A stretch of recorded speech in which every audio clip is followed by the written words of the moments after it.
NCP হচ্ছে একটা মধ্যপন্থী দল, তাহলে সেই এনসিপি রাজাকারদের সঙ্গে জোট করলো, না না না এনসিপিতে থাকবো না বলে সবাই অনেকেই চলে গিয়েছে। যে কেন? যারা চলে গেছে তারা প্রগতিশীল রাজনীতি করে, ক্লিয়ার? প্রগতিশীল মানে হিন্দুত্ববাদী, দেন বাকিটা রিলেট করে বাধ্য হচ্ছে হাসিনা পতনের মূল আর্কিটেক্ট ডক্টর মোহাম্মদ ইউনূস। মুজিব শেখ যে দায়িত্ব পালন করেছে তার চেয়ে বড় দায়িত্ব ডক্টর মোহাম্মদ ইউনূস পালন করেছে। বেগম জিয়ার মৃত্যুর জন্য সার্বিকভাবে দায়ী কুত্তার বাচ্চা বন্ধু রাষ্ট্র ভারত। স্বয়ং আমিরে জামাতের বিরুদ্ধে ডাক্তার শফিকুর রহমানের বিরুদ্ধে চরমোনাই কঠিন তৎপরতা চালাচ্ছে, উদ্দেশ্যমূলকভাবে, ঠান্ডা মাথায়, পরিকল্পিতভাবে। আমরা জামাত শিবির জনতার পক্ষ থেকে চরমোনাইকে জবাব দেব। ওকে, বিএনপির সাথে কোনো বড় জোট নাই, বিএনপির সাথে কোনো বড় বড় দল অংশগ্রহণ করে নাই, কিন্তু জামাতের সাথে 11 দলের একটা জোট আছে। কিন্তু জোট থাকলেও এনসিপির থেকে যারা দাঁড়াচ্ছে তারা কিন্তু শাপলাকলি মার্কা নিয়ে ইলেকশন করবে। অলি আহমদ সাহেব যেটা দাঁড়াচ্ছেন উনি ওনার যে মার্কা আছে সেটা নিয়ে করবেন। হাত পাখা চরমনের পীর সাহেব তার এটা নিয়ে করবেন। যে যার যে প্রতীক আছে সেটা নিয়ে ইলেকশন করবে। কিন্তু তারপরেও বাংলাদেশের দুইটাই বড় দল, একটা হলো জামাত ইসলাম তার জোট এবং বিএনপি। আপনারা কি মনে হয় আমাদের শ্রদ্ধেয় প্রধান উপদেষ্টা ইউনূস সাহেবকে হাজতে পাঠানোর চেষ্টা শুধু হাসিনা করেছে? এটাও ছিল ভারতের নির্দেশ। কারণ আজকের এটা আমাকে বলতেই হবে, কোন এনসিপির ছাত্র নেতারা না, কোন মাস্টার মাইন্ড না, হাসিনার পতনের মাস্টার মাইন্ড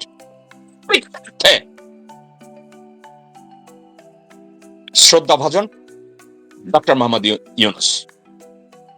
হাসিনার পতনের একমাত্র আর্কিটেক্ট ডক্টর মোহাম্মদ ইউনূস। 20 কোটি মানুষের জীবনকে কিছুটা স্বাধীনতা এনে দেওয়ার চেষ্টা করেছে ডক্টর মোহাম্মদ ইউনূস। কোন Mahfuz Alam, Hasnat Abdullah, Nahid, no. Yeah, played a small role. Who is behind? এর পিছনে, হাসিনা পতনের পিছনে একজন আর্কিটেক্ট। আজকের আমি আপনাদেরকে বলতে বাধ্য হচ্ছি, হাসিনা পতনের মূল architect doctor Mohammad Yunus. He is the mastermind. আমাকে যদি বলেন, আমি বলবো 1971 সালের 16 ডিসেম্বর রাজনৈতিকভাবে মুজিব শেখ যে দায়িত্ব পালন করেছে তার চেয়ে বড় দায়িত্ব ডক্টর মোহাম্মদ ইউনূস পালন করেছে। তারা স্বীকার করেন আর না করেন, অ্যাটলিস্ট আমি জেকব মিল্টন আমার জীবদ্দশায় আমি স্বীকার করে যাব, বাংলাদেশকে সত্যিকার অর্থে স্বাধীনতা এনে দেওয়ার চেষ্টা করেছে একজন মানুষ। আমি জানতাম who is the main architect, who is the mastermind। যার জন্য ডক্টর মোহাম্মদ ইউনূস, মাহফুজ আলম বলেন আর কি বলেন, যারা মাস্টার মাইন্ড নিয়ে বাংলাদেশে তর্ক করছেন, আপনাদের এসব ভণ্ডামি বাদ দেন। আমি রাজনৈতিক দলের নেতা কর্মী সমর্থকদের বলবো, এবং আপনারা যারা সোশ্যাল মিডিয়া অনলাইন অ্যাক্টিভিস্ট তাদেরকে বলবো, এইসব আজাইরা কথাবার্তা বাদ দেন। কে মাস্টার মাইন্ড আর কে মাস্টার মাইন্ড না। সত্যিকার অর্থে হাসিনাকে লাথি মেরে দেশ থেকে পালিয়ে যেতে বাধ্য করেছে একজন মানুষ। বাংলাদেশের সত্যিকারের স্বাধীনতা এনে দেওয়ার চেষ্টা করেছে একজন মানুষ, একজন architect. He is no other than doctor Mohammad Yunus. আপনারা যদি আমাকে জিজ্ঞাসা করেন এই শতবিংশ শতাব্দীতে আমি কাকে বাংলাদেশের সত্যিকারের উপকার হিসাবে চিন্তা করি, ওই ব্যক্তি ডক্টর মোহাম্মদ ইউনূস। যার জন্য ওনাকে আমি জ্ঞান দান করতে যাই না, একটা কারণে, আমি ওনার মতো যোগ্য না। আরো একটা কারণ, আমি ওনার মতো দূরদর্শী না। আরো একটা কারণ, উনি কর্পোরেট লেভেলে ওয়ার্ল্ড ওয়াইড ওনার যে কানেকশন, আমি তার সামনে চুনোপুটি। দেখো, বাংলাদেশের যে কোনো মিডিয়া, যে কোনো লোক, যে কোনো রাজনৈতিক দলের নেতা কর্মী মতো যদি কেউ দাবি করে তারা মাস্টার মাইন্ড, জুতা পেটা করবেন, জুতা পেটা করবেন তাদেরকে। এখন বলবেন কেন নাহিদ ইসলাম এরা ছিল না? সবাই ছিল। একটা কথা বলি, শেখ মুজিবুর রহমান গলাবাজি করে ভাষণ দিয়ে আপনাদেরকে একত্র করছে, আর ডক্টর মোহাম্মদ ইউনূস বিপ্লব করেছে বিহাইন্ড দ্য সিন। আন্ডারগ্রাউন্ডে, নিজের নাম প্রকাশ না করে। তাহলে কে বড় নেতা? আপনারা মনে করেন ডক্টর মোহাম্মদ ইউনূস আপনাদের রাজনীতি আর ভণ্ডামি বুঝে না? আপনারা দুধের শিশু তার কাছে। হাদির হত্যাকারী দাবি করছে যে সে হাদিকে হত্যা করেনি, বরং হাদিকে সে সহযোগিতা করেছে এবং সে জামাতের উপর চাপিয়ে দিচ্ছে। আচ্ছা, একটা কথা বলেন তো, কেউ হত্যা করে কখনো সে বলবে যে আমি হত্যা করেছি? এবং তার কথা দেখেন, সে মনে হচ্ছে তাকে দিয়ে কেউ বলাচ্ছে বা কথা মুখ দিয়ে আসছে না, সে ঠোঁট নাড়ছে, কিন্তু কথার আওয়াজ মানে যেরকম কথা বলার স্টাইল মানুষের স্বাভাবিকভাবে যখন সে ভিডিও করে বা কথা বলে, আমি অনেক বোঝার চেষ্টা করলাম সে কি বলছে, কথা বলছে, মানে তার মুখ দিয়ে কথাগুলো বের হচ্ছে, মানে মনে হচ্ছিল যে মানে সামথিং রং, কেউ তাকে বলাচ্ছে।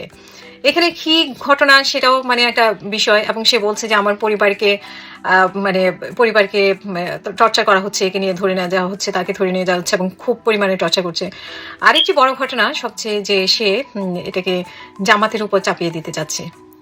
এখন মনে হয় না যে পরিকল্পিতভাবে কেউ তাকে দিয়ে এগুলো করাচ্ছে? আর সবচেয়ে বড় কথা যে এটা তার ভিডিও কিনা, আমরা তো এখন এআই এর ছড়াছড়ি, কোনটা সত্যি কোনটা মিথ্যা, কিন্তু তার যে বক্তব্য, সে বক্তব্য আমার মনে হচ্ছিল যে সে তার মুখ দিয়ে কথা আসছে না, শুধু ঠোঁট দুইটা নড়ছে, মানে কথার সাথে তার যে ভঙ্গি সেগুলোর কোনো মিল নেই। তো এটা খুবই সন্দেহজনক একটা ভিডিও, যে এআই দিয়ে করা হয়েছে কিনা সেটাও মানে খুঁটিয়ে দেখতে হবে, সেটা এক নম্বর কথা। 2 নম্বর কথা হচ্ছে যে তাকে দিয়ে কেউ বলাচ্ছে কিনা। আসলে সে একটা চক্রের মধ্যে পড়েছে, তাকে কে টাকা দিয়ে এগুলো করিয়েছে, আর সে বলছে যে তার মানে টাকা পয়সার হিসাব দিল, তারপরে হাদিকে সে সাহায্য করতো, এগুলো হ্যান ত্যান অনেক কথা বলছে। এগুলো কি আসলে বিশ্বাসযোগ্য কথা? আমার তো মনে হয় না এগুলো বিশ্বাসযোগ্য কথা, এবং জামাতের উপর চাপিয়ে দেওয়া হচ্ছে। তো এখানে বোঝা যায় যে যারা কাজটি করেছে, যাদের হয়ে কাজটি করেছে, তারাই তাকে দিয়ে এখন এগুলো বলাচ্ছে ভিন্ন খাতে প্রবাহিত করার জন্য, এবং হচ্ছে যে আসলে এখন জামাতের উপর চাপাবে, জামাত আবার বিএনপি দিকে আঙুল তুলবে।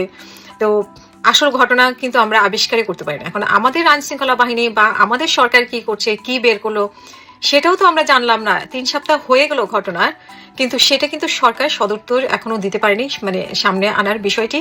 এবং আমাদের স্বরাষ্ট্র উপদেষ্টাও কিন্তু পদত্যাগও করেন নেই। এটা নিয়ে যে ব্যাখ্যাটা আনার কথা, সেই ব্যাখ্যাটাও কিন্তু আমরা দেখছি না। মানে আমরা যেভাবে শুনতে চাচ্ছি যে হাদির ঘটনাটা, আমরা কিন্তু এটা আসলে ভুলবো না এবং ভোলার মতো না হাদির হত্যাকাণ্ডটা। তো আমরা সরকার থেকে এটার ব্যাখ্যা চাই। আর হচ্ছে যে এই ছেলেটা, যারা অনেক সময় চেক করে না কোনটা সত্যি কোনটা মিথ্যা, এই ছেলেটা কোথায় বসে বলতেছে, কার প্ররোচনায় বলতেছে, কেন বলছে সে এতদিন পরে এসে, তারপরে ওইখানে হুন্ডায় কাকে দেখা গেছে তার চেহারার সাথে সম্পূর্ণ মেল আছে, সেগুলো আমরা দেখেছি। তারপরে সে হাদিকে নাকি সাহায্য করেছে। এই ঘটনাগুলো আসলে খতিয়ে দেখা দরকার। সরকারের পক্ষ থেকেই তো খতিয়ে দেখবে, আমরা তো আর দেখবো না। তবে এটা থেকে এটা বোঝা যায় যে এই ছেলের কথায় সেটা বোঝা যায় যে এখানে বড় একটা চক্র জড়িত, এবং এটাকে সম্পূর্ণভাবে একবার প্রথমে তো গোয়েন্দা বাহিনী থেকে সাথে যোগাযোগ হয়ে জুলকানান সায়ের এটাকে বিভিন্নভাবে প্রভাবিত করার চেষ্টা করেছে এবং বিভিন্নভাবে বিভিন্ন মোড় ঘোরানোর চেষ্টা করা হয়েছে। তো সেটাও সত্য কিনা সেটাও আমরা জানি না। এখন ছেলেটা যেটা বলার চেষ্টা করছে সেটাও সত্য কিনা, বা আসলে ছেলেটার কথা আমার কাছে মনে হয় না যে আমি কথা বলছি, আমার মনে হচ্ছে যে ছেলেটা কথা বলছে না, সেটা এমনি এমনি করে মুখ নাড়াচ্ছে। তো খুবই সন্দেহজনক বিষয়টা। আমার মনে হচ্ছে পুরোটা ঘটনায় সাজানো, এবং ছেলেটা চেহারা দিয়ে কেউ হয়তো বানিয়েছে, এটা সেরকমই মনে হচ্ছে। আর সবচেয়ে বড় কথা, অপরাধী তো কখনোই বলবে না যে ভাই আমি খুন করেছি, আমি চুরি করেছি। এটা নিশ্চয়ই অপরাধী তার ভিডিও বার্তায় এটা পাঠাবে না। সো এসব ভিডিও বার্তা বাদ দিয়ে আমাদের গোয়েন্দা সংস্থার উচিত এবং সরকারের উচিত আসল ঘটনা খুঁজে বের করা। আর এই যে এসব ভিন্ন খাতে প্রবাহিত না করে আসল মানে যে হত্যাকারী তারকে বের করা। বাংলাদেশ মানুষ জাগছে, তারা ইন্ডিয়ান হেজিমনির বাইরে চলে যাচ্ছে। ইন্ডিয়ানরা চায় দেখতেছে যে ওদের রাখা গেল না এটাকে ধরতে। আসলেই তাই, ইন্ডিয়ান হেজিমনি থেকে বেরিয়ে যাচ্ছে বাংলাদেশ। এইটা আর ঠেকানোর কোনো মুরদ শুধু ইন্ডিয়া কেন, হাসিনা কেন, কারণই নাই। তার বার হয়ে গেছে, এটা তাদের সীমানার বাইরে চলে যাচ্ছে এটা। কিন্তু এই ফাঁকে সারাক্ষণ টিভিতে লেগে থেকে খালেদা জিয়ার এই জানাজা উপলক্ষে যা যা ঘটেছে আজকে বাংলাদেশে সকাল থেকে, এগুলো দেখছিলাম আর চিন্তা করতেছিলাম। চিন্তা করতে করতে একটা ফাঁকে কয়েকটা ফাঁকে যতবার তারেক জিয়ার প্রসঙ্গ এসেছে, যতটুকু করে তাকে দেখিয়েছে, আপ্লুত হচ্ছিলাম, আমার বাড়ির সঙ্গে বিষাদগ্রস্ত হয়ে যাচ্ছিলাম। আমার মাথায় আসছিল যে প্রশ্নটা সবচেয়ে বেশি করে,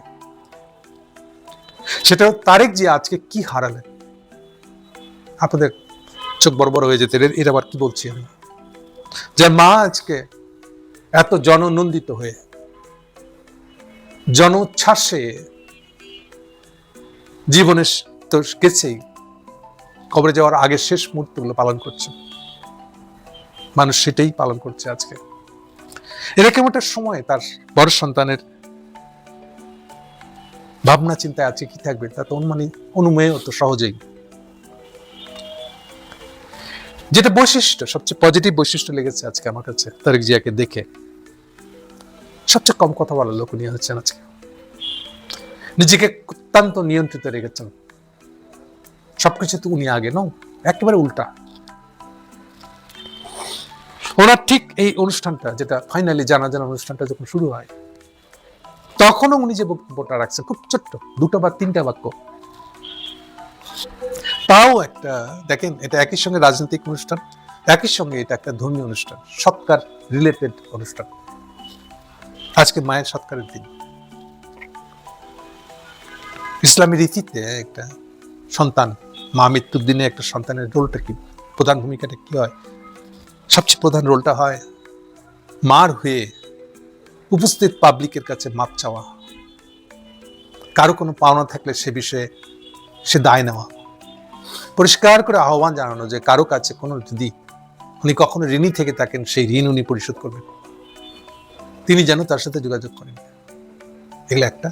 2 হলো, মার কোনো আচরণে যদি কেউ আহত হয়ে থাকেন, মনে কষ্টের কারণ হয়ে থাকে, কারণ একটা পলিটিক্যাল লিডার সবাইকে তো আর খুশি করতে পারবেন না, কারণ কেউ না কেউ তো অসন্তুষ্ট হয়েও যেতে পারেন কখনো, ফলে সৌজন্য বশত উনি যেসব বাক্যগুলো বলেছেন এই রিলেটেড, তিনি পরিষ্কার করে বলেছেন, এই জন্য উনি ক্ষমাপ্রার্থী সবার কাছে। একদিকে দেখলে এটা তো খুব স্বাভাবিক মুসলমান ইসলামী রীতিতে, মার মৃত্যুর দিনে মার জানা যায় মাপ চেয়ে নেওয়া, এটা খুব কমন। এটা না করলেই বরং ধর্মীয় অংশটা পূর্ণ হয় না, বরং এটা তার জন্য একটা শেষ সুযোগ, মার অপরাধ, মার কোনো ঋণ থেকে থাকলে সেটার জন্য পাবলিক কাছে মাপ চেয়ে নেওয়া।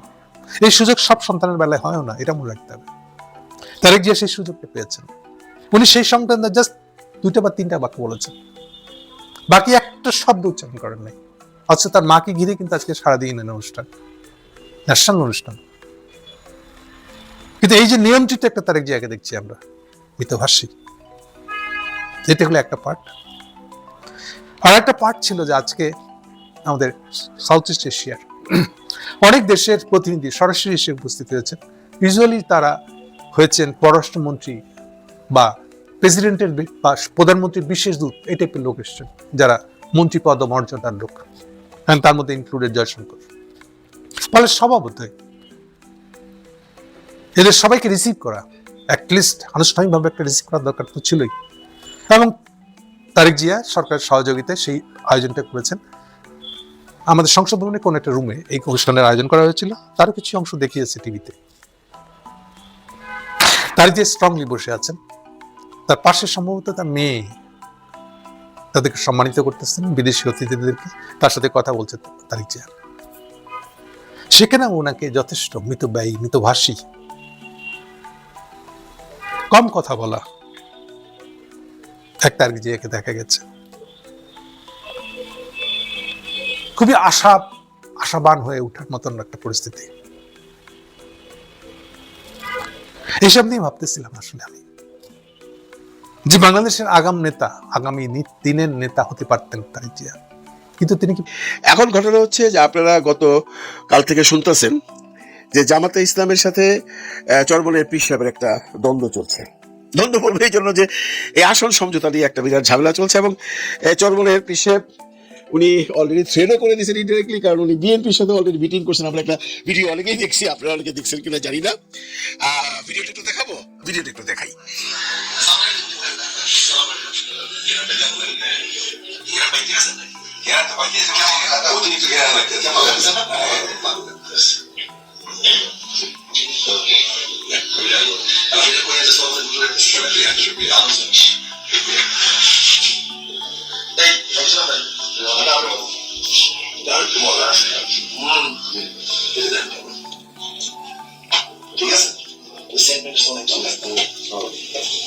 এই ভিডিও ভিডিওটা দেখলেন, ভিডিওটা বেসিক্যালি গতকালকে রাতের ভিডিও।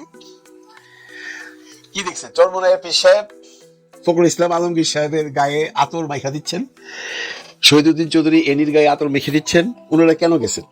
অনেকে বলতে পারেন ওনারা কি সিট ভাগাভাগি করতে গেছেন। না না না, ওনারা থ্রেট করতে গেছেন। ওনারা জামাতকে দেখাইতে গেছেন যে দেখো আমরা কিন্তু বিএনপির সাথে কথাবার্তা বলতেছি, তোমরা যদি আমাদেরকে আমাদের ডিমান্ড অনুযায়ী এতগুলা সিট না দাও তাহলে কিন্তু আমরা চলে যাব, মানে জোট, জামাতের যে জোট ভেঙে যাবে, 11 দলীয় যে জোট আছে।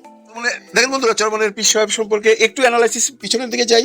ওনারা আজ পর্যন্ত বাংলাদেশে কোনো দিনই 1% বেশি ভোট পায় নাই। 0.94% ভোট তারা একবার পাইছিল, তাও 1% নয়। কোনোদিন তারা কোনো সিট পায় নাই বাংলাদেশে, মানে বাংলাদেশে কোনোদিন তাদের কোনো প্রতিনিধি এমপিত্ব পায় নাই। এইবার এসে ওনারা যেহেতু 1% সিটও তারা পায় নাই, তারা 150টা আসন ডিমান্ড করতেছে, 150টা আসন। অথচ জামাতে ইসলাম মনে করেন লাস্ট যে ইলেকশন হয়েছে টোটাল যদি আপনি ক্যালকুলেশন করেন 14-15% ভোট পাইয়া তাদের অনেকবার মন্ত্রী হয়েছে, অনেকবার তাদের এখান থেকে এমপি হয়েছে। মানে তারাও 150 সিট না রেখে তাদেরকে 150 সিট দিতে হবে, এরকম একটা ডিমান্ড। ঠিক আছে, তখন জামাতের আমির সাহেব অনেক নেগোসিয়েশন করতে চেষ্টা করে। শফিকুর রহমান সাহেব একজন জেন্টলম্যান, উনি চায় না যে এই আমাদের জোটটা ভাঙ্গুক বা আমরা এই জোট থেকে যেন কোনো রকম নেগেটিভ কোনো কিছু পাই। ওনারা অনেকগুলো সিট দিতে রাজি হইল। আসলে কি জানেন, আসলে ওনাদেরকে কেউ না কেউ চালাচ্ছে। কে চালাচ্ছে আমিও জানি না, আপনিও জানেন না। একটা মহল, মানে একটা গ্রুপ এই যে চরমোনাই পীর সাহেবের দলটাকে মিসগাইড করতেছে। কারণ একটা মানে রব কিন্তু বাংলাদেশে উঠে গেছে যে জামাত ইসলামের এই 11 দলীয় জোট, একে হারানো অসম্ভব ব্যাপার হয়ে যাবে বাংলাদেশে। যে জোট হয়েছে এখন এটা একটা বিস্ফোরণের মতো চারিদিকে বিস্ফোরিত হয়ে গেছে। এখন এইটাকে তো ভাঙতে হবে। এটা রাজনৈতিক চাল, এটা যারা রাজনীতি করে তারা সেটা করবে। একে ভাঙতে, একে গড়তে, একে আনতে, একে ছাড়তে, একে লাথি দিয়ে বের করে দিতে, ওকে আবার ফুলের মালা দিয়ে নিয়ে আসতে, এটা রাজনীতিতে হয়ে আসছে। এটা নিয়ে আমি কোনো খারাপ কিছু বলবো না। যে বা যারা করছে তারা করবে, তারা চেষ্টা করবে। ওই মহলটা এই যে আমাদের চরমোনাই পীর সাহেবকে বিভিন্নভাবে বিভিন্ন অপবুদ্ধি দিয়ে আসতেছে। তখন যখন বললো জামাতের আমির সাহেব, ঠিক আছে ভাই 150টা না 60-65টা নিয়ে একটা নেগোসিয়েশন করি আমরা, কারণ আমরা যেহেতু একটা জোট করছি, এটা ভাঙবো না, আমরা ইসলামের সমস্ত বাক্সগুলো এক করতে চাই। এটা কিন্তু বহুদিনের প্রচেষ্টার পর এইবার শফিকুর রহমান সাহেব করছিলেন। এই যে আপনার এই প্রচেষ্টাটা সমস্ত ভোট ইসলামের বাক্সে আনবার প্রচেষ্টা কিন্তু 91 সাল থেকে শুরু হয়েছিল, কিন্তু সাকসেস হয় নাই। এইবার শফিকুর রহমান সাহেবের একক প্রচেষ্টা এটা সাকসেস হয়েছে, কিন্তু সাকসেসটা হতে দিচ্ছে না। তো শয়তান তো পিছনে লেগেই থাকবে, ভালো কাজ করতে গেলে শয়তান থাকবে না, শয়তান পিছনে লেগে দিয়েছে। এই শয়তান তখন বুদ্ধি দিল, আচ্ছা শফিকুর রহমান সাহেব তো সিট নিয়ে কোনো ঝামেলা করতেছে না, যতদিন চলতেছে পাশাপাশি একটা পজিশন আছে 30-35-40টা যাই তো দিয়ে দিতেছে, তাহলে তো ভাঙনটা হইলো না। তখন শয়তান এই যে চরমোনাই পীর সাহেবকে বুদ্ধি দিল, তুমি এক কাজ করো, তুমি এমন জায়গায় সিট চাও যেখানে কনফার্ম জামাতের ক্যান্ডিডেট পাস করবে, যেমন সাতক্ষীরা জামাতের ঘাঁটি, ওইখানে সিট চাও। চিটাগাঙ্গে শাহজাহান সাহেব মনে আছে, ওই যে শাহজাহান সাহেব কদিন আগে একটা মন্তব্য করে বেশ বেফাস প্রবলেমে পড়ে গেছিল, ওইখানে অ্যাটাক করো, বলে ওই সিটটা আমাদের দিতে হবে। যেখানে শাহজাহান সাহেব জামাত থেকে দিলেই পাস, এবং উনি ওইখানে প্রচন্ড পপুলার, ওই সিটটা দিতে হবে। ইভেন কি আমাদের কুমিল্লা তাহির সাহেবের সিটটাও তারা চায়। এগুলা বলেন, এগুলা কি শয়তানি না? এই শয়তানিটা করতেছে অ্যাকচুয়ালি তারা কতটুকু করতেছে আমরা জানি না, তাদেরকে করাইতেছে একটা মহল। এবং গত রাত্রে বিএনপি হেরে যাওয়ার মানেই হলো আরেকটা থ্রেট দেওয়া আমির সাহেবকে, দেখো সরি আমাকে কিন্তু বিএনপি ডাকতেছে। একটা কথা মনে রাখেন আপনারা, এখন পর্যন্ত কিন্তু মাত্র জমা দেওয়া হয়েছে আমাদের নির্বাচনের জন্য, যার প্রার্থীকে জমা দেওয়া হয়েছে, এগুলো যাচাই বাছাইয়ের পর ডিক্লারেশন দেওয়া হবে, হ্যাঁ তোমারটা ঠিক আছে বা তোমারটা ঠিক নাই। তারপরেও আরো 3 দিন বা 2 দিন পরে ফাইনাল হবে। এর মধ্যে কিন্তু চেঞ্জ করা যায়, আরেকটা মজার ব্যাপার হলো এবারের যে ইলেকশনটা, যেহেতু কেউ কোনো দলের হয়ে নির্বাচন করতেছে না, মানে আপনি জামাতের দলে আছেন কিন্তু আপনার মার্কা আপনার, মানে এনসিপি যারা পাশ করবে, তারা যদি পাশ করে তাহলে তারা কোন প্রতীক দিয়ে পাশ করলো, তারা শাপলাকলি দিয়ে পাশ করলো। এবং ইলেকশনের পর যখন পার্লামেন্টে যাবে, ইচ্ছা করলে এনসিপি বিএনপিকে সাপোর্ট দিতে পারে। এটা কিন্তু সিস্টেম। এবার মানে ধরেন জামাতের কাঁধে ভর করে এনসিপি পাশ করলো, পাশ করার পরে বিএনপি ধরেন মনে করেন 145টা সিট পেলে, তার 6টা সিট দরকার সরকার গঠন করার জন্য। সেই ইচ্ছা করলে এনসিপিকে ডাকতে পারে, এই তোমরা আসো আমার এখানে জয় করো, তোমাকে মন্ত্রিত্ব দিব। এতে করে কিন্তু কোনো বাধা নেই। আগে কিন্তু সেটা ছিল না, এখন কিন্তু এই নিয়ম হয়ে গেছে। তো এখন এত স্বাধীনতার মধ্যে সবাই চাইতেছে যে কোনো রকম খালি ভিতরে যাই, মানে আগে পার্লামেন্টে ঢুকি। দেখ, আমার সেই আলোচনা বড় বিষয়বস্তু না, আমাদের মূল আলোচনা হলো এই যে এখন যে নতুন পলিটিক্সটা শুরু করছে বা শুরু করাইছে একটা গ্রুপ আমাদের জামাতের চরমনের পীর সাহেবকে দিয়া।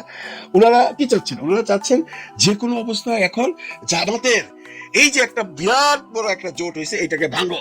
জামাতের এই জোটকে যদি ভাঙতে না পারি তাহলে হয়তো বা জামাত তার এই জোট দিয়া মানে হাইস্ট সিট নিয়ে বেরিয়ে যাবে। এমন একটা যখন বাজারে রটলো বা এমন একটা ঘটনা যখন বাজারে ঘটতেছে, রব রব কিন্তু উঠে গেছে। এখন অনেকে কিন্তু বলতেছেন যে এই জামাতের এই জোট মানে এই এনসিপি, এলডিপি, জামাত, এবি পার্টি, হাত পাখা এবং হেফাজত ইসলাম নিয়া যে জোট, এইটা কিন্তু একটা বিরাট কিছু হয়ে যেতে পারে। এইটাকে বন্ধ করবার জন্যই এখন একটা গ্রুপ মানে আদা জল খেয়ে নেমে গেছে। কি হবে শেষ পর্যন্ত জানি না। তবে জামাতের যারা কর্মী আছেন, মানে জামাতের রুকন বা সদস্য যারা আছেন, তারা কিন্তু জামাতের উচ্চ মহলের এইগুলাকে খুব একটা পছন্দ করছেন না। তাদের কথা হলো যে সারা বছর আমরা আমাদের এলাকার একজন প্রতিনিধির জন্য সারা বছর কাজ করলাম, দীর্ঘ 2 বছর মানুষের কাছে গেলাম। তারপরে আপনারা উচ্চ মহল থেকে যখন বললেন যে না, এখানে বাইরে থেকে একটা লোক আইসা এনসিপি থেকে হোক, হেফাজত থেকে হোক বা ইসলামী আন্দোলন থেকে হোক আইসা এখানে দাঁড়ায় গেল, এটা কি ঠিক করতেছেন? তারা কোনো প্রতিবাদ করতেছে না, তারা দুঃখ প্রকাশ করতেছে। এটা একটা খুব কিন্তু তাদের নিচের লেভেলের মানে কর্মীদের মধ্যে আছে যে সারা জীবন যার জন্য পরিশ্রম করলাম, সারা জীবন যার জন্য ভোট চাইলাম, আজকে হঠাৎ করে উচ্চ মহল থেকে এসে বলে দিল না উনি বাদ, আমরা অমুককে দিয়ে দিছি। তারপরে দেখবেন জামাতের কর্মীরা এত মানে শিষ্টাচার মানে যে এরা এটা নিয়ে কোনো প্রতিবাদ করতেছে না, মনে মনে দুঃখ প্রকাশ করতেছে। এবং তারা খালি আল্লাহর কাছে একটাই প্রার্থনা করতেছে, যাক আল্লাহ এত কিছুর পরেও যেন, এত স্যাক্রিফাইস করবার পরেও যেন আমাদের যে জোটটা হয়েছে, ইসলামী যে একটা জোট হয়েছে, সমস্ত ইসলামী দলগুলোর ভোট একটা বাক্সা হিসাব পড়বে, তাতে আমরা খুশি। হোক আমাদের যে পরিশ্রম এতদিন করছি, আমরা যার জন্য খাচ্ছি তাকে নাইবা দিলাম, উপরের মহল যে নির্দেশনা দিচ্ছে সেই অনুযায়ী তাদের প্রার্থিত জোটের প্রার্থীকে ভোট দিলাম, দিয়ে তাকে জয়যুক্ত করলাম। তারপরে আমরা চাই ইসলামের যে একটা ঐক্য, ইসলামী ঐক্য জোট যেটা হয়েছে বা এই যে জামাতের যে জোট যেটা হয়েছে 11 দলের, এরা যেন পাশ করে, এরা যেন ক্ষমতায় আসে এবং দেশকে একটা সুশৃঙ্খল জায়গায় নিয়ে যেতে পারে।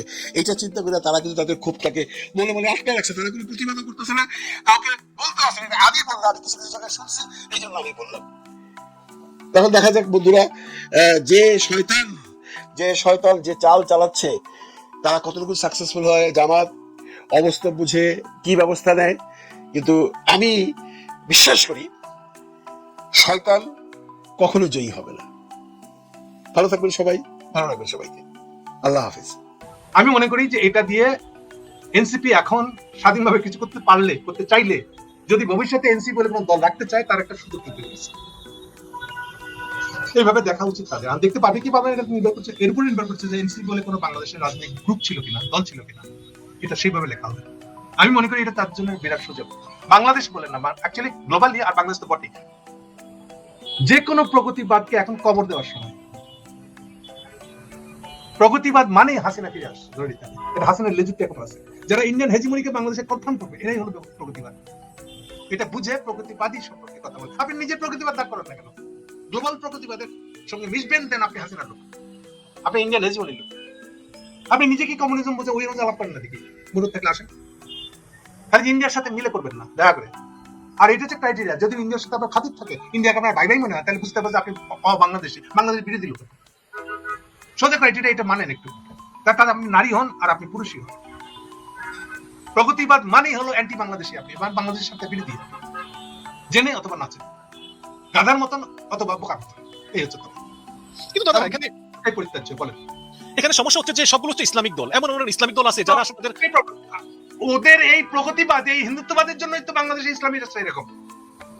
ওদের রাগ হয় না যখন আপনি এরকম হিন্দুত্ববাদ নিয়ে এসে বাংলাদেশের রাজনীতি করেন? ও তখন আরো বেশি করে একটা কনজারভেটিভ ইসলামিক পজিশন নিয়ে সামনে চলে, কারণ তার ছাড়া তো করে রেজিস্ট করতে পারছেন না। মনে করেন আমি তো এটাকেই বলতেছি যে ভাই, না কনজারভেটিভ ইসলামিজমের দরকার আছে, না সবার আগে প্রগতিবাদটা কাটেন, এটা কাটটা ভাষায়। তাহলে দেখেন ইসলামিস্টরা অনেক ভদ্র ইসলামিস্ট হয়ে যাবে। আচ্ছা, প্রগতিবাদ কাটলাম আপনার কথা মতো। কিন্তু এনসিপি যদি কোনো নারীকে কোনো পদে মনোনয়ন দেয়, তাহলে অন্যান্য জোট দলগুলো, মনে করেন খেলাফতে মজলিস, নেজামে ইসলাম, এরা কি ওই নারীকে সমর্থন করবে? এইসব দল তো তাদের সংবাদ সম্মেলনে নারী সাংবাদিককে ঢুকতে দেয় না। এই পুরো জিনিসটার ভিতরে একটা পুরোপুরি একসঙ্গে বসে ডায়ালগের একটা স্পেস বানাতে হবে আগে। ভালো কথা বলেছেন। ইসলামী দলগুলোকে মনে রাখতে হবে, আমাদেরকে আপনার যা বলার আছে পয়েন্ট আছে সেগুলো নারীদেরকে বুঝান বা নারী সমর্থন করে যে নারীরা তাদেরকে বুঝান, দেন আপনার একটা কমন পজিশন। কিন্তু আপনি আজীবন এরকম রেখে দিতে পারবেন না, এবং আজীবন আমি রেখে দেওয়ার বিরোধী, সেক্ষেত্রে দরকার হলে আমি ইসলামীদের সমর্থন করবো, এত দেখবেন না। কারণ আপনারা অলরেডি ইন্ডিয়ার সাথে ট্যাগ হয়ে আছেন, এটা অ্যান্টি বাংলাদেশ, বাংলাদেশ স্বার্থ বিরোধী, একটা রাষ্ট্রবিরোধী জিনিস। আপনি সিম্পলি এটাকে যে অর্থে আপনি রাষ্ট্রদ্রোহিতার অপরাধ মনে করেন, এটা তেমন একটা কাণ্ড হয়ে গেছে। দেখে মনে হচ্ছে আপনি ইডিওলজি নিচ্ছেন, না আপনি ইডিওলজি নেন নাই, আপনি ইন্ডিয়ান দালাল হয়ে আসছেন বাংলাদেশে জেনে না জেনে। সো ওর থেকে আমার রেডিক্যাল ইসলামিজম বেটার, একে হ্যান্ডেল করলে বুঝালে বুঝবে একসময়। আর যখনই আপনাকে আমি অপসারণ করতে পারবো, তখন এই রেডিক্যাল ইসলাম দেখবেন অনেকটা স্টেপ উঠে আসবে। জি, আসলে আমরা অনুষ্ঠান শেষ করবো, কিন্তু দাদা শেষ করে একটা খালি বাক্য, তাহলে আমাদেরকে আমি মনে করি that is the only way আমাদের ভবিষ্যতে এভাবে করতে পারবো। আমরা এই প্রগতিবাদকে না তাড়াতে পারলে আমাদের ইসলামকে রেডিক্যাল ইসলাম হয়ে যাওয়াটা ঠেকাতে পারবে। এইটা মাথায় রাখেন, দেখেন সব জিজ্ঞেস করে দেবে। আপনি আগেই এনিমি ভাবতেছেন, মামুল একটা এনিমি, হাত পাকানোর একটা এনিমি, ইসলামী দল মানে আপনার এনিমি। আরে বাবা রে, ওদেরকে দেখে কথা বলেন, ডায়ালগ করেন। আপনি এক জায়গায় আসবেন কেমনে, একটা কনস্টিটিউশন বানাবেন কেমনে? সবাইকে এক জায়গায় না হলে পরে কনস্টিটিউশন হবে? কনস্টিটিউশন কি জিনিস? কনস্টিটিউশন হচ্ছে মেজর পয়েন্টে দেশের রাজনৈতিক দলগুলোকে একমত হতে হবে। যদি একমত না হয় তাহলে কোন কনস্টিটিউশন বানানো যাবে না। কনস্টিটিউশন না হলে রাষ্ট্রটা স্টেবল হবে। ভারতের কনস্টিটিউশন কেন ঠিক আছে? বারে বারে খালি এটার মধ্যে ঘা লাগতেছে কেন? কারণ আপনি তার সবার কথা শুনে তো পারেন নাই। আমি ইন্ডিয়ার কথা শুনে একটা জিনিস চাপাই দিয়েছেন। আওয়ামী লীগের সারা জীবনে কখনো সেকুলারিজম আলাপ হয়েছে? একটা উদাহরণ দেখাতে পারবেন? ইভেন ড্রয়িং রুম আলাপ হয়নি। আপনি হঠাৎ করে কনস্টিটিউশন লেখার সময়, কনস্টিটিউশন তো পরে হয়েছে, ইন্দিরা গান্ধীর সাথে এই চুক্তিতে রাজি না হওয়া পর্যন্ত ইন্ডিয়া তাজউদ্দিনকে স্বীকৃতি দেয় নাই। 72 ডিসেম্বর আগে এটা হয়েছে, অক্টোবরে সম্ভবত। যে কথাগুলো আমার পিনাকি বইয়ের মধ্যে লেখা আছে, দেখে মুক্তিযুদ্ধ ইসলাম বয়ান ইসলাম, ওইটার মধ্যে আমি এটা নিয়ে কাজ করছি। লাস্টে একটা চ্যাপ্টার আমার নিজে লাগলো লেখা, ওখানে দেখেন একদম ইতিহাস ধরে বলা আছে কবে কবে তাজউদ্দিন গভর্নমেন্টের সাথে ইন্দিরা গান্ধী কি ডায়ালগ হচ্ছে, কি প্রসঙ্গে ইন্দিরা গান্ধী আমাদেরকে স্বীকৃতি দিতে চাই। পরে বাধ্য করছে 4 দফা, কি জানি বাংলাদেশের 4 গণতন্ত্র, সমাজতন্ত্র, সেকুলারিজম আর ইয়ে না মানলে আমরা আপনাদেরকে স্বীকৃতি দেবো না। আর এইটা আমরা গলায় ঝুলাই নিয়ে ঘুরতেছি। আওয়ামী লীগ দাবি করতে পারবে যে তারা এর আগের 60-70 দশকে কখনো আওয়ামী লীগের কোন ফোরামে এই সেকুলারিজম নিয়ে আলাপ হয়েছে? কামাল হোসেন বলতে পারবে? তার কোন ড্রয়িং রুমের তো সেকুলারিজম আলাপ হয়নি। গপ মারে তার সেকুলারিস্ট হয়ে গেছে রাতারাতি। হ্যাঁ, ইন্দিরা গান্ধী গলায় ঝুলাই দিচ্ছে, ওটা নিয়ে চলে আসছে এখানে। বাকি কনস্টিটিউশন এই জন্য মানবে না মানুষ। আপনি এদেশের মানুষের সাথে ডায়ালগ করে জিনিসটা ফয়সালা করেন। এই লোকের সাথে আপনি একসাথে মুসলমান একসাথে কনস্টিটিউশন করে বাংলাদেশ কায়েম করবে, কেন থাকবে? প্রতিটা লোক স্বাধীনতার প্রসঙ্গ উঠলে, পতাকার প্রসঙ্গ উঠলে দূরে চলে যায় কেন? যে কোনো ইসলামী রাজ্য কেন যাবে এটা? আজকে দেখেন আদি মৃত্যুকে কেন্দ্র করে যে জমায়েত হয়েছে এটা কারা? এই প্রথম আম জনতা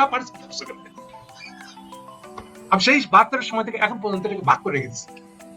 আপনি মাস আম জনতাকে আপনি সামিল করতে পারেন না। যেখানে মানুষ কখন কাঁদে এটাকে বোঝার চেষ্টা করেন, তার মনে দুঃখটা কোথায়? কত দুঃখ রাখছেন না আপনি ইন্দিরা গান্ধীর কথা শুনে? এটা বাংলাদেশ হয়েছে, এটা কনস্টিটিউশন হয়েছে। কনস্টিটিউশন মানেই হলো মিনিমাম একমত থাকতে হবে, সেটি কনস্টিটিউশন। মৌলিক বিষয়গুলোতে একমত হতে হবে, এটাই তো রাষ্ট্রের ফাউন্ডেশন। আপনি সেটা করার কোনো সুযোগ দেন না। আপনি আওয়ামী লীগ, আপনি প্রগতিশীল ধর্ম মানে কোপাইতে হবে। এই যে আপনাদের ধারণা বিদ্বেষটা, ইসলাম বিদ্বেষটা, এটা তো সবচেয়ে বড় সমস্যা। বাংলাদেশকে কিছু না হইতে দাও। আমি একটু বেশি বলে ফেলছি, বলেন। দাদা আপনি খুব একটা ভালো কথা বলেছেন যে আলোচনায় বসতে হবে ইসলামী দলগুলোর সঙ্গে, যে কোনো আলোচনায় বসতে হবে, তাদেরকে ইসলামী দলগুলোকে প্রতিপক্ষের সাথে আলোচনা করতে হবে, ডায়ালগ করতে হবে। কার পজিশন কি ওপেনলি বলতে হবে, আর্গু করবেন। আপনি যার বুঝেন তার করবেন। খালি মনে রাখবেন যে আমাদেরকে একটা জায়গায় পৌঁছতে হবে। জি, এটা হচ্ছে টার্গেট। উভয় পক্ষের টার্গেট হলো এটা যে আমাদেরকে এক জায়গায় পৌঁছতে হবে। কি হলে এক জায়গায় পৌঁছতে পারবো? That is the foundation. রিপাবলিকের ফাউন্ডেশন হইছে। আমাদের রিপাবলিক বোধ নাই তো এটার কারণে। এই যে গণতন্ত্র করে কেন? এই সবচেয়ে শয়তান লোকটা হলো মির্জা ফখরুল। এই কমিউনিস্ট সেইখানে এসে গণতন্ত্র করে। আজ পর্যন্ত রিপাবলিক কি বুঝে নাই, মুখস্থ বিদ্যা চালায়। আর গণতন্ত্র মানে হলো তার ইলেকশন। এই যে আমি বারে বারে বলতেছি একটা জায়গায় একমত হতে হবে, তাহলে কনস্টিটিউশন হবে না। দেশের লোকের ফান্ডামেন্টাল পজিশন গুলোতে এক হতে হবে, সবকিছুতে এক হতে বলিনি। রাষ্ট্রের ফাউন্ডেশনের প্রশ্নে এক হতে হবে। তো মানুষ কে বলে স্বীকার করতেছে, এটা হচ্ছে মুখ্য জিনিস। আপনি সেই জায়গায় একটা কোথা থেকে একটা কি সেকুলার, একটা হিন্দুত্ববাদী শব্দ ধরে নিয়ে এসে ধারণা নিয়ে এসে অসংখ্য দেয় সেকুলার, এগুলো কি? এটা ইন্ডিয়ান বয়, এটা হিন্দুত্ববাদীদের বয়। এই বয়ান আমি নিবো কেন? কোন প্রশ্ন নাই।